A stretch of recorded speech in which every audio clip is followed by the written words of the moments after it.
দেখো আজকের ক্লাসে আলোচনা করছি একটা গুরুত্বপূর্ণ বায়োগ্রাফি। দেখো এই বায়োগ্রাফি অফ ঈশ্বরচন্দ্র বিদ্যাসাগর, ঈশ্বরচন্দ্র বিদ্যাসাগরের জীবনী। দেখো প্রথম যে লাইন দুটো লিখেছি, এই প্রথম দুটো লাইন প্রত্যেকটা বায়োগ্রাফিতে একই রকম। প্রত্যেকটা বায়োগ্রাফিতেই এই প্রথম দুটো লাইন লিখবে। Our mother India has produced many great sons and daughters. আমাদের ভারত মাতা অনেক মহান সন্তান এবং কন্যার জন্ম দিয়েছেন। Ishwarchandra Bandyopadhyay is one of them. Ishwarchandra Bandyopadhyay হচ্ছে তাদের মধ্যে একজন। তাই যদি অন্য কারো বায়োগ্রাফি পড়ে তখন কী করবে, এই নামটা চেঞ্জ করে দেবে। ধরো রবীন্দ্রনাথ ট্যাগর পড়ছে, কী লিখবে? Rabindranath Tagore is one of them. ঠিক আছে, রবীন্দ্রনাথ ঠাকুর হচ্ছেন তাদের মধ্যে একজন। সেরকম এখানে ঈশ্বরচন্দ্র বন্দ্যোপাধ্যায় হচ্ছেন তাদের মধ্যে একজন। He was a great social reformer and educationist. এইখানটা চেঞ্জ করবে, ঠিক আছে।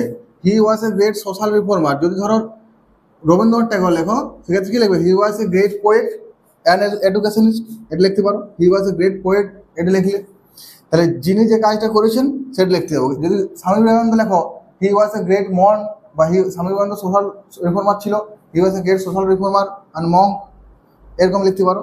এই আন্ডারলাইন করে জায়গাগুলো চেঞ্জ করে করে যাবে। হি ওয়াজ বর্ন অন 26 সেপ্টেম্বর। দেখো বিদ্যাসাগর জন্মেছিল 26শে সেপ্টেম্বর। সালটা কত ছিল? 1820। ঠিক আছে, তাহলে এখানে যদি ধরো বিদ্যাসাগর জায়গায় রবীন্দ্রনাথ ঠাকুর পড়তো, তো রবীন্দ্রনাথ ঠাকুরের জন্মসালটা দিতে, জন্ম তারিখটা দিতে। অ্যাড দিয়ে ছোট জায়গা, এটা তো গ্রামে জন্মবে, তাহলে অ্যাড বীরসিংহ। ঠিক আছে, যদি রবীন্দ্রনাথ ঠাকুর হতো কী লিখতে? অ্যাড জোড়াসাঁকো। সেরকম at Birsingha village of Medinipur district in Bengal. আমাদের পশ্চিমবাংলার মেদিনীপুর জেলার বীরসিংহ গ্রামে তিনি জন্মেছিলেন। তাহলে এই জায়গাগুলো চেঞ্জ করতে হবে, ডিস্ট্রিক্টটা চেঞ্জ হবে।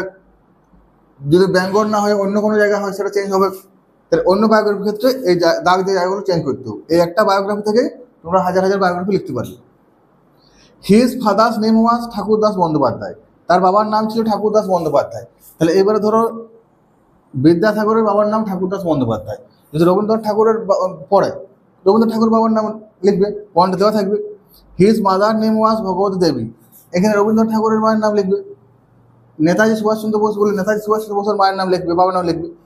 He started his early education at village পাঠশালা। তিনি তার প্রাথমিক শিক্ষাটা গ্রামের পাঠশালাতে নিয়েছিলেন। বেশিরভাগ লোকেই গ্রামের পাঠশালাতে পড়াশোনা শুরু করবে, তাহলে এইটাও কিন্তু সবাইকার ক্ষেত্রে চলবে। ঠিক আছে, দেন হি ওয়েন্ট টু কলকাতা। তারপর কলকাতা গিয়েছিলেন। এবার যে যেখানে পড়তে যাচ্ছে সে সেখানটা লিখবে। হি গ্র্যাজুয়েটেড ফ্রম সংস্কৃত কলেজ। যার নিয়ে লিখবে তার কলেজটার নাম লিখবে অফ কলকাতা। তো বিদ্যাসাগর কলকাতা সংস্কৃত কলেজে পড়েছিলেন। ঠিক আছে, তারপর দেখো Vidyasagar work as a school inspector. যে যে কাজটা করেছে লিখবে he work as a school inspector. যদি রবীন্দ্রনাথ ঠাকুর লেখা তাহলে কী লিখবে? He work as a poet, তিনি কবি হিসাবে কাজ করেছিলেন, বা যে যেটা কাজটা করছে। ঠিক আছে, নেতাজি সুভাষচন্দ্র বসু কী লিখবে? He was a great leader, নেতা হিসেবে কাজ করেছে। Letter he become the principal of Sanskrit college. পরবর্তীকালে তিনি সংস্কৃত কলেজের প্রিন্সিপাল হয়েছিলেন। এই জায়গাটা চেঞ্জ হবে। ঠিক আছে, যে যেটা হয়েছিল সে সেটা লিখবে, বড় কিনা। He took a great role in women education. মহিলাদের শিক্ষায় তিনি একটু মহান ভূমিকা নিয়েছিলেন। বেশিরভাগ বিখ্যাত লোকেই মহিলাদের শিক্ষার জন্য কিছু না কিছু ভূমিকা নিয়েছে। তাহলে এটাও কিন্তু সবাই ক্ষেত্রে লেখা চলবে।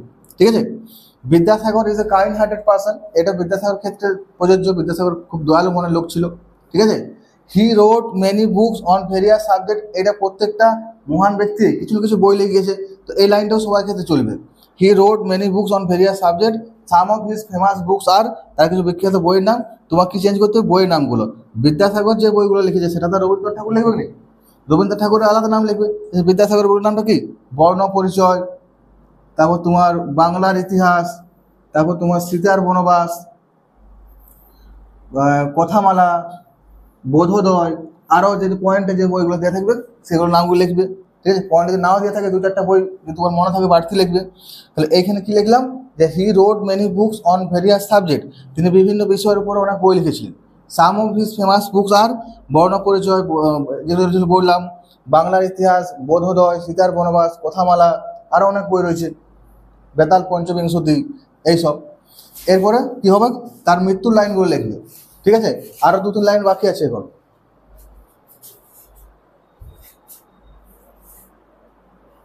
দেখো শেষে এটা লিখবে। তারপরে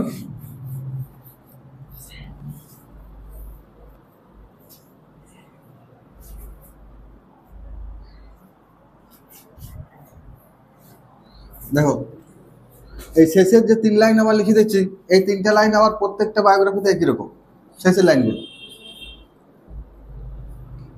এটা অনেক দিন হয়ে গেছে বলে মুছতে অসুবিধা হচ্ছে, এটা 3-4 দিন আগে লেখা হয়েছিল, ওই জন্য তোকে উঠতে খুঁজছে না।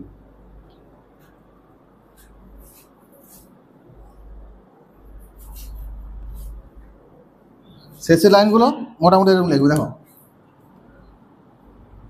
দিস এমিনেন্ট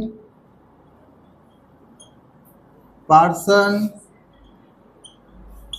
এই বিখ্যাত ব্যক্তিটি মারা গিয়েছিলেন।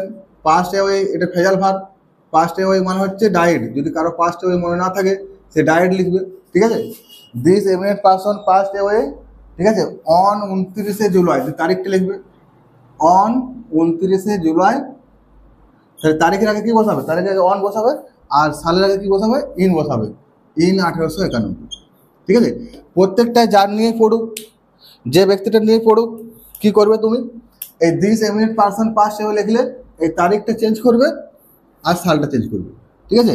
আর দেখো লাস্টের এই দুটো লাইন, এটা ভালো করে মুখস্থ করবে। দো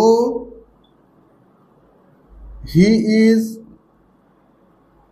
নো মোর উইথ আস, যদিও তিনি আর আমাদের মধ্যে নেই, মানে তিনি আর বেঁচে নেই। He will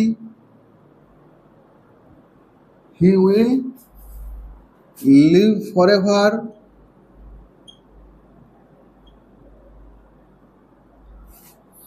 in our heart, তিনি আমাদের হৃদয়ে, ঠিক আছে। বা তুমি মেমোরি লিখতে পারো যে আমাদের স্মৃতিতে, ইন আওয়ার হার্ট বা মেমোরি, যেটা ওটা লিখবে। Though he is no more with us, যদিও তিনি আর আমাদের মধ্যে নেই। He will live forever in our heart, তিনি আমাদের হৃদয়ে বা আমাদের মেমোরিতে বেঁচে থাকবেন। কিসের জন্যে? ফর হিজ গ্রেট কন্ট্রিবিউশন, তার মহান কাজের জন্য বা মহান অবদানের জন্য। গ্রেট কন্ট্রিবিউশন, যদি কন্ট্রিবিউশনটা না মনে থাকে তো গ্রেট ওয়ার্ক লিখবে, ঠিক আছে, ফর ইজ গ্রেট কন্ট্রিবিউশন। তো এইভাবে যে কোনো বায়োগ্রাফি শুধু দাগ দিয়ে লাইনগুলো চেঞ্জ করে তোমরা লিখতে পারো।